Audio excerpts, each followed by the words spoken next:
விழுப்புரம் மாவட்டமா? இங்க எதுக்காக வந்தது? இடுப்பு வலி கால் வலி. என்ன ஆனது இடுப்புக்கு? இடுப்புல வந்து எம்ஆர்ஐ ஸ்கேன் எடுத்துறேன். டாக்டர் 3 இடத்துல ஜவ்வு ஒதுங்கி போயிருக்கு. இடுப்புலையா? ஆப்ரேஷன் பண்ணணும்னு சொல்லிட்டாங்க. சொல்லிட்டதா அவங்க?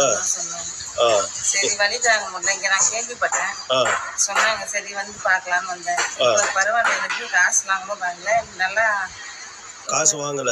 இல்ல, சரியா தானே செஞ்சாங்க. இப்போ பெல்ட் போட்டு வந்தீங்களா நீங்க? ஆமா, பெல்ட் போட்டு வந்தேன். இப்போ நல்லாவே நடக்க முடியுது. டாக்டர் ஆப்ரேஷன் பண்ணணும்னு சொன்னது. இப்போ இங்க வந்து மந்திரம் போட்ட பிறகு நல்லா ஆயிடுச்சு. இப்போ பெல்ட் கூட போடலையே? எங்க பெல்ட்? அங்க இருக்குதா?